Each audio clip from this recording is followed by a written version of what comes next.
राधे राधे। मैं अभिषेक भटनागर एक बार फिर अपने चैनल गॉड इज माइंड में आप लोगों का फिर से स्वागत करता हूं। आज हम अपने श्रीमद् भागवत के 40वें दिन में प्रवेश कर चुके हैं। इसका अर्थ ये है कि हमने लगभग 10% श्रीमद् भागवत को पढ़ लिया है, उससे ज्ञान ले लिया है। तो चलिए आज के दिन की शुरुआत करते हैं और मैं आज आपको बताना चाहूंगा कि आज के महात्म्य में, आज की भागवत में हम आपको बताने जा रहे हैं क्या होता है देव ऋण, क्या होता है पितृ ऋण और क्या होता है ऋषि ऋण। किस तरीके से हम पितृ ऋण को चुका सकते हैं, किस तरीके से हम देव ऋण को चुका सकते हैं और किस तरीके से हम ऋषि ऋण को चुका सकते हैं। देखिए, ये कोई इतना मुश्किल नहीं है, परंतु ये ऋण चुकाना एक इंसान के लिए बहुत ज्यादा जरूरी होता है अपने जीवन में। जिस तरीके से मैं अगर आपको सरल भाषा में बताना चाहूं तो यज्ञ करके हम देव ऋण को उतार सकते हैं, यानी पूजा करके, पाठ करके। आप अब कहीं से बहुत सारी बातें होती हैं। कई बार ऐसा होता है कि यदि हम नया घर खरीदते हैं तब हम यज्ञ करते हैं, यदि कोई संतान की उत्पत्ति होती है तब हम यज्ञ करते हैं, अगर हम किसी जिंदगी में किसी के साथ नया संबंध जोड़ने जा रहे होते हैं, चाहे तो वो पति पत्नी का संबंध होता है, चाहे तो वो माँ बेटे या पिता पुत्र का संबंध। जिस तरीके से जब किसी के पुत्र होता है तब हमेशा यज्ञ किया जाता है, जैसे कि नामकरण अनुष्ठान।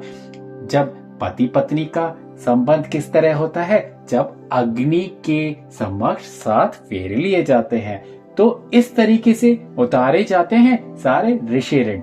ये सब तो केवल भावनाएं हैं, ये सब तो मैं आपको बताऊंगा कुछ उदाहरण हैं जिस तरीके से हम सारे ये ऋण उतारते चले जाते हैं श्री यज्ञ भगवान को नमस्कार करते हुए, यानी कि उनको अपना साक्षी बनाते हुए कि किस तरीके से आपको साक्षी रखते हुए हम इन कर्तव्यों का पालन करने जा रहे हैं और इन ऋणों को उतारने जा रहे हैं। चाहे तो वो ऋण होते हैं एक पति और पत्नी के संबंध के, चाहे तो वो एक ऋण होते हैं एक पिता पुत्र या एक माता या पुत्र के संबंध के। तो इस तरीके से धीरे धीरे जिंदगी में हम ये सारे ऋषि ऋण उतारते चले जाते हैं। अब आते हैं, बात करते हैं पितृ ऋण की। पितृ ऋण क्या होते हैं? पितृ ऋण बहुत जरूरी होता है जबकि एक संतान का ऋण अपने पिता के प्रति। तो वो ऋण आप कैसे उतारते हैं? वो ऋण आप उतारते हैं अपने पिता की सेवा करते हुए। इसके बाद एक और ऋण आता है, वो आता है देव ऋण। देव ऋण वही एक बार फिर यज्ञ करके उतारे जाते हैं। ऋषि ऋण जो है वो उतारे जाते हैं आपके ऋषि की सेवा करके या फिर अपने गुरु की सेवा करके। माफ कीजिएगा अगर मैं इसको पहले एक दूसरे के साथ सही से नहीं मिला पाया। तो यही सब के बारे में आज हम थोड़ा थोड़ा ज्ञान जानेंगे। तो इसीलिए तैयार हो जाए आज के भागवत अध्याय को सुनने के लिए, जो कि है 24वां अध्याय 3रे स्कंद का। और वो कैसे होता है और इसमें क्या होता है, चलिए आगे सुनते हैं। बहुत जरूरी है इसका सुनना, क्योंकि अब आपको पता चलेगा कपिल देव मुनि का देवहूति जी के गर्भ से अवतार लेना और कर्दम ऋषिवर का वन में तप करने के लिए चले जाना। अब आपके लिए मैं बता देता हूँ, कपिल देव मुनि जो है वो नारायण का अवतार थे।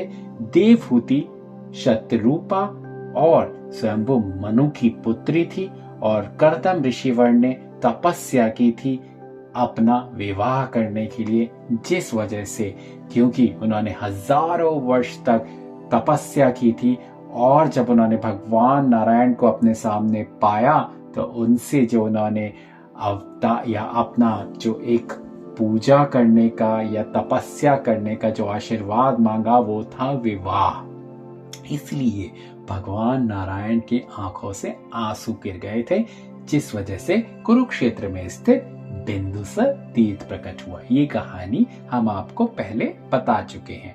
अब क्योंकि इन तीनों के बारे में बताना एक बार फिर से जरूरी था ताकि आप लोग जुड़े रहें, कहीं से आपको ये ना लगे अब ये तीन कौन हैं। जो लोग रेगुलरली या नित्य नियम से भागवत कथा को सुन रहे हैं उन लोगों को तो जरूर पता होगा, परंतु यदि आप कहीं बीच में कहीं से छूट जाता होगा या पहली बार सुन रहे हो, इसके लिए मेरे को आपको बताना बहुत आवश्यक था। चलिए आज का अध्याय शुरू करते हैं।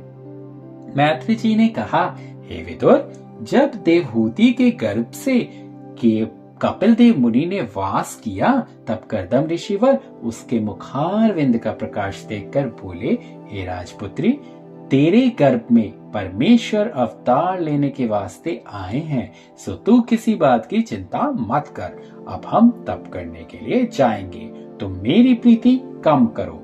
यह वचन सुनते ही देवहूति बहुत प्रसन्न होकर बोली, हे प्राणनाथ, मैं इस बात का किस तरह विश्वास करूं? देवहूति अपने पति से यह कह रही थी कि उसी समय ब्रह्मादिक देवताओं ने वहां आकर देवहूति को निश्चय कराने के लिए कहा, हे राजपुत्री, तेरा जप, तप, नियम व धर्म सब सफल हुआ। अब तेरे गर्भ में परब्रह्म परमेश्वर कपिल देव मुनि का अवतार लेकर संसार में तेरा यश व कीर्ति बढ़ाएंगे। उनके उत्पन्न होने से तुम्हारा नाम सदा संसार में स्थिर रहेगा और तुम्हारे हृदय में जो अज्ञानता की काटी जमी है उसको ज्ञान रूपी अग्नि से वह जला देंगे। तुम उनको अपना बेटा मत समझना, वे आचार्यों को सांख्य योग का ज्ञान सिखाने के लिए अवतार लेते हैं। जब धर्म की हानि हो जाती है तब वह संसार में अवतार लेकर धर्म की बढ़ती और पाप का नाश करते हैं। यह कहकर देवता लोग देवहूति और कर्दम ऋषिवर की परिक्रमा करके अपने अपने लोक को चले गए।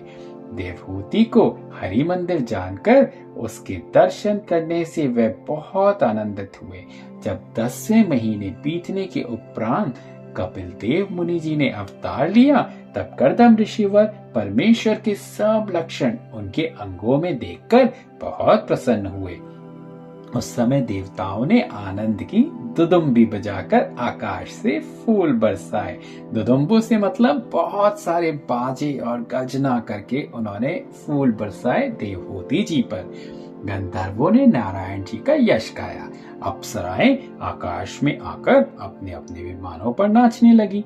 तीनों लोकों में मंगलाचार हुआ, चारों दिशाओं में प्रकाश हो गया।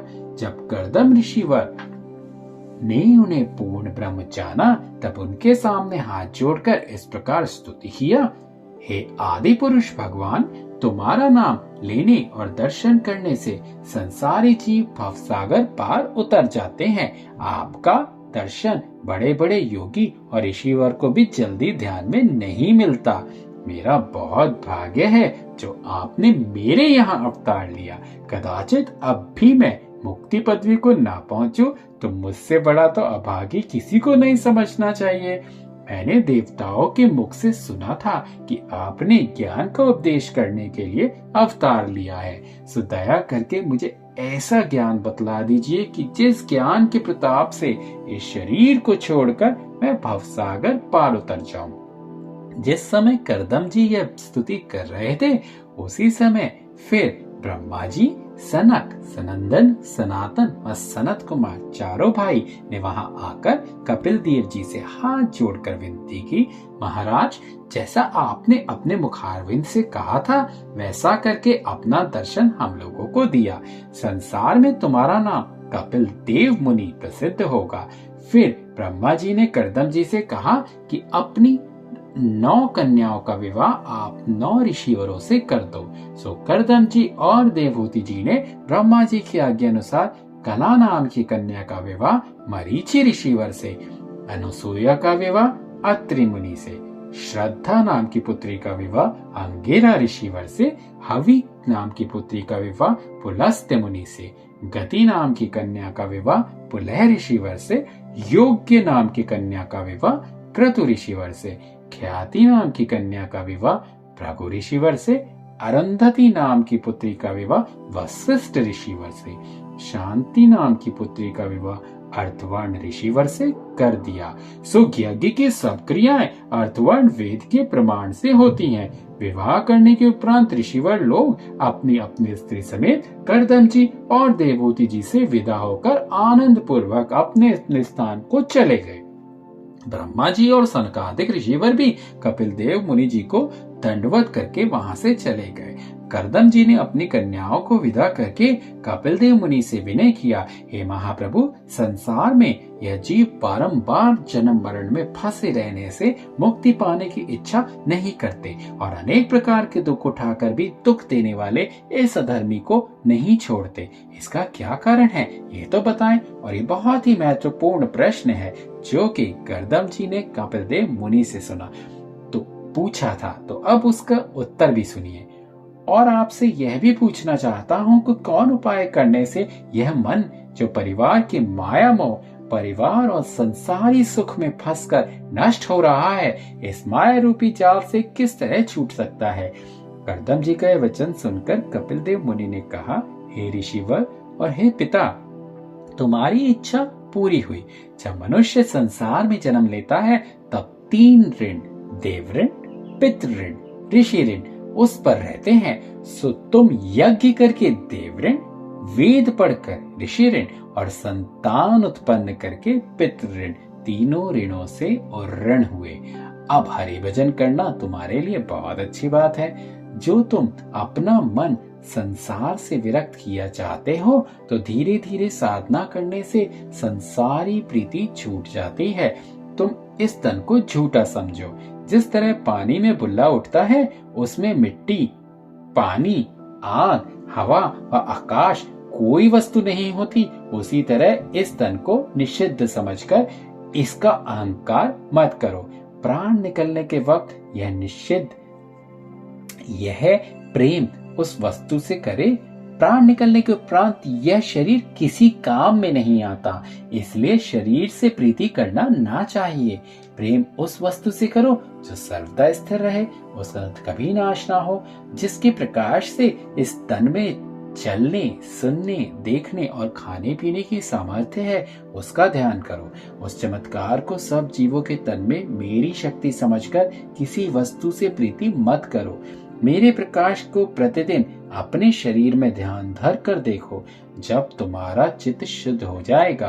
हे पिताश्री, संसारी जीव इस ज्ञान को भूलकर केवल अपने तन, धन और परिवार पर अहंकार करते हैं। इसलिए मैंने धर्म और ज्ञान का उपदेश करने के लिए यह अवतार धारण किया है।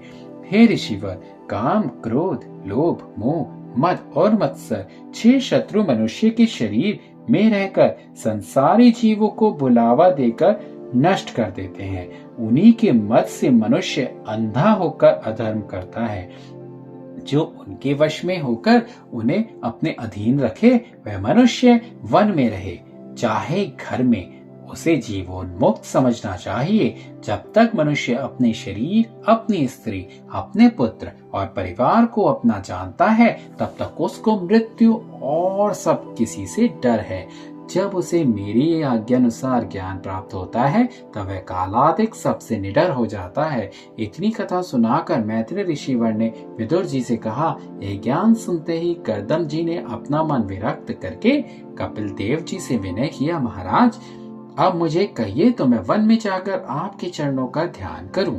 यहाँ रहने से मेरा मन संसारी माया में फंसा रहेगा।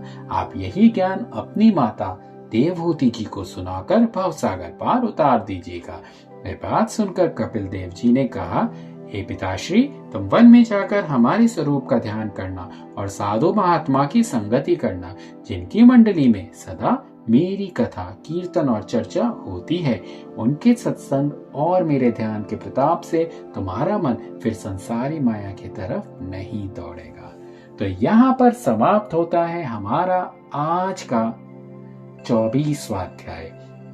कल के अध्याय में हम यह सुनेंगे कि कर्दम जी किस तरह वन में जाते हैं और परमेश्वर का ध्यान करके अपना त्याग करते हैं। उसके अलावा और बहुत ज्ञान जो हमारे कपिल देव मुनि ने अपनी माता देवहूति को सुनाया था, वो उसकी चर्चा हम कल करेंगे और वो हम आपको कल ही बताएंगे। तो इसके लिए आपको आना पड़ेगा कल फिर दोबारा हमारे चैनल गॉड इज माइंड पर। तो करते हैं आज के दिन की शुरुआत राधे राधे के नाम के साथ। राधे राधे।